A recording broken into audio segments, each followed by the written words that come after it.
you can actually charge. Going through that, if an owner is delinquent in their assessments, and if there's lease approval, if your documents require, give you the authority to approve a lease.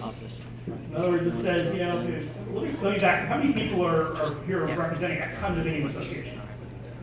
Okay, so, and I'm going to try to kind of differentiate between the two, but basically in a condominium association, you tend to see a little bit more, maybe not necessarily see a little bit more leasing, but if your documents give you the authority as a board to approve a lease, then you can disapprove a lease if an owner is delinquent in their assessments.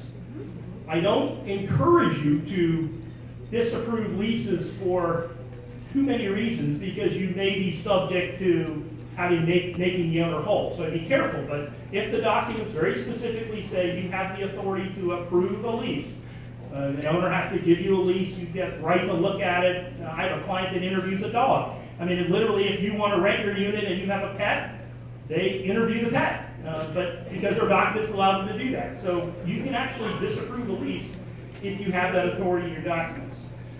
And if there's non-payment, then obviously the association has a claim of lien right, and they actually have a right to foreclose. So there are a number of things that you can do for people that don't pay. A lot of people just say, well, I'm just not going to pay it, or it's going to be later, and they think, well, nothing can happen to them.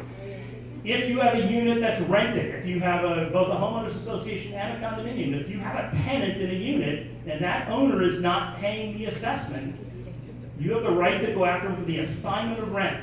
So in other words, you put the owner on notice, you put the tenant on notice. Basically, it's saying your landlord's not paying their assessment, so you have to pay the condominium, you have to pay the homeowners association until that debt is satisfied. Once that debt is satisfied, you can start paying the landlord again. So there's a number of things that the statute gives you with some teeth to go after people that don't pay. And remember, those people that don't pay create a burden on those people that do pay. That's, you know, if your neighbor is not paying their assessment, you need to be prepared to cover their non-payment. At some point in time, that does happen, believe it or not. But, so those are the things that can happen basically for non-payment of assessments. So all of this sort of revolves around money. Let's talk a little bit about directors. If you're more than 90 days delinquent, you cannot be a candidate or you cannot serve on the board. So if you are more than 90 days delinquent, if you're an elected director and you are more than 90 days delinquent, any money, assessment, fine, whatever, your seat is automatically abandoned. In essence, what happens is you're 91 days delinquent, you are no longer a director of the association. Your seat is considered abandoned. Okay, let's talk a little bit about fining. And this is always a great one because we hear this all the time, you know, so-and-so has done this or done that, we need to fine them. And I think we get two messages here. One, the people, the general population perceives that we're going to go to that person and tell them to give us a check. We're fining you today, give us a check. Or they think there's a violation down there and they perceive that the board or the management company or somebody's going to go fix it.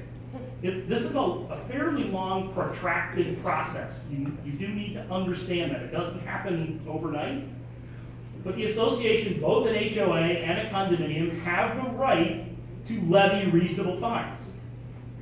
You can't exceed $100 a day, and you can't exceed $1,000 in the aggregate per violation. So if you have multiple violations, you can have a per diem and you get up to $1,000 in the aggregate per violation.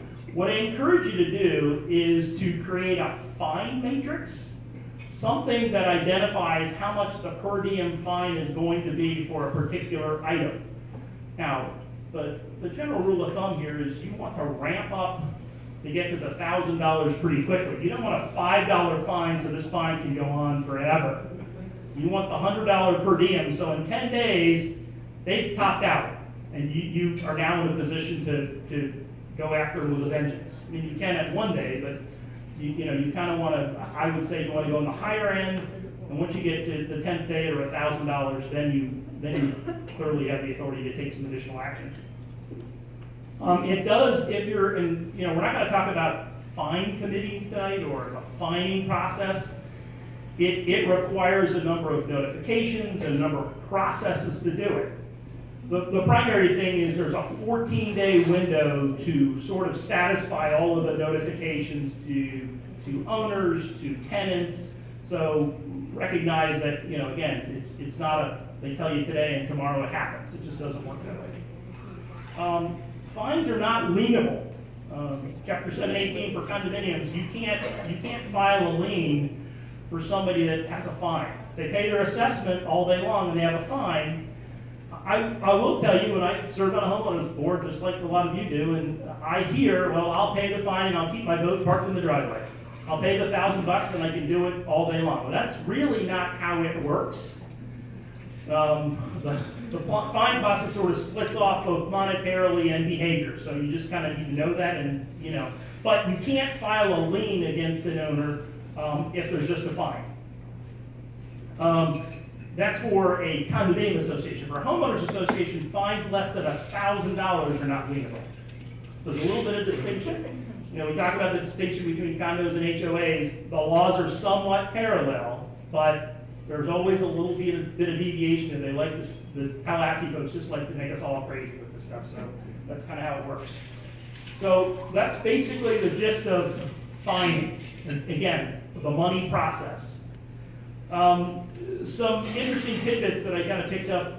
If you are a condominium association, you cannot use a debit card. Many of our condominium clients came to us a few years ago and said, we need a debit card so our maintenance guy or our board member can go to Lowe's and go to places like that, and they can use it. And that debit card is tied to maybe a savings account or a checking account that has a few dollars in it. It's not the $250,000 account or whatever. But what the statute says is if you use a debit card in a condominium, it potentially can constitute credit card fraud. So you probably need to be careful if your association's using a debit card. And again, I'm kind of hitting some highlights. There's a certification that's required for, if you serve on the board, you're required to be certified. In essence, the state gives you two options. You can take a 2-hour class and you can sit there and you can listen to all the specifics, or you can sign an affidavit. The affidavit basically says, look, I've read the articles, the bylaws, the declaration, I understand them and I agree to abide by them for the rest of my life. So the reality is going to be, those are the two things for certification. And those certifications have a 5-year life. So again, you're running a business. Remember that we kind of revolve back to the money issue and what it takes. You're running a business. So the state is saying, look, we want you to be educated. We want you to understand both the good and bad and the ugly of what it takes to run this business. If you have an owner that is more than 90 days delinquent, both fees, assessment fees, and fines, you can suspend their common area recreation amenity use.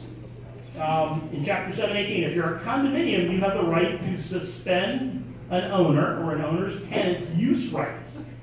Now, the process, you need to have a duly noticed board meeting. You need to make sure that the owner is duly noticed. There's all kinds of protection in there for the owner and the tenant. But recognize that as a board, or as a board member, if this is the case, if you have people that don't pay, you have the right to deny them access to use the pool. It goes one step further, then it says at some point you can deny them access to vote. So they can lose their vote rights if they're delinquent, either for fines or assessments. For investment purposes, this has come up several times in some of the past classes we've had. For investment purposes, the law does allow you to commingle operating money and reserve money. From a banking perspective, you can put the money in one account. A lot of times, you get a better rate if you put $250,000 in an account and the bank will give you a better rate. Obviously, you've got our banking folks back there, they'll attest to that. But you can combine those two types of funds. Obviously, on the balance sheet, you keep them separate. So, you can't combine the money and just use it for everything. You got to keep them separate on the balance sheet, but for investment purposes, you can combine them. The other thing I'll tell you is that we preach all the time. When you're dealing with assessments, when you're dealing with collections, when you're dealing with fines, the primary rule is be consistent and be equitable and be swift. If you get nothing else out of this, remember those three things. Be equitable, be swift, and be consistent. It's amazing to me when I look at accounts receivable reports and I see somebody that's $6,000 or $7,000 delinquent. I'm like, how did this happen? What? Why? Well, we didn't want to do this. We didn't want to file a lien. We didn't want to do foreclosure. We don't want to be in the real estate business. There's a whole wealth of things there. But I would tell you, be swift, be consistent, and also there are such things as repayment plans. People's financial situations, and we hope it doesn't happen to any of us, but people's financial situations can turn pretty quickly for any wealth of reasons that we really didn't plan on. So there may be somebody that's behind, or there may be somebody that has a financial issue. You can create a payment plan for them to get caught up. You can deal with your attorney. Your attorney will help you put a payment plan together. I will tell you that you can't give somebody relief for costs you incur. If you incur legal costs, they have to pay those costs. If you incur some type of filing costs, they have to pay those costs. It's not fair for the balance of the membership to cover those costs. That owner needs to. If they're delinquent, that owner needs to cover those costs. You can clearly waive administrative fees. You can clearly waive interest or those type of things if you believe that it's in the best interest of the association, it's the best interest of the owner.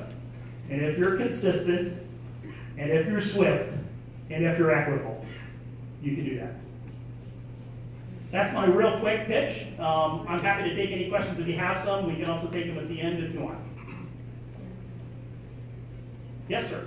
Is there a distinction between the use of a credit card versus a debit card for association? Actually, what's in there, well, obviously there's a distinction between the two cards, as you well know. There's no language in the statute that talks about a credit card. It's very specific about debit cards, so it's silent about credit cards. I would say if the association has a credit card, charge away.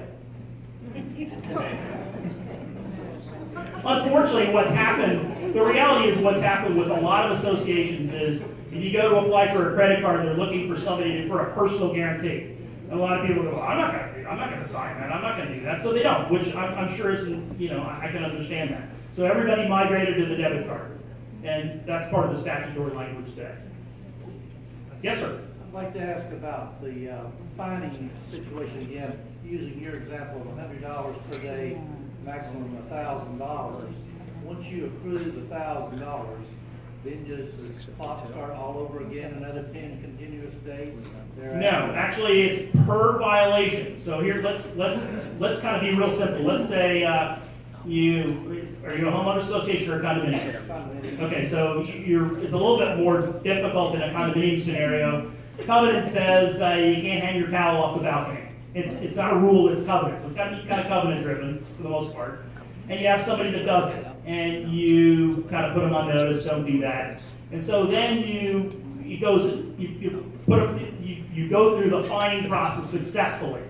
And after 10 days, you're at $1,000. And on the 11th day, if they're still hanging their towel over the balcony, you can't charge it. It doesn't start over. It's per violation. Now, if they've done that, and then your covenant says you can't paint your front door, and they paint their front door orange, and it's another violation, the clock will start on the $100 again. The fining process as a behavior issue is really kind of tricky, and it's a topic unto itself. But both condominiums and HOAs have the right to levy fines. And the only comment I make, and I missed it, I was going to write it on my notes. One of the things that I didn't talk about is an estoppel certificate. An estoppel certificate is when property is going to change hands, the title company calls the condominium, the homeowners association, asks them, is the owner current, and, give us approval to pass title. One of the things that is on the estoppel letter that most people don't recognize is if there's a covenant violation.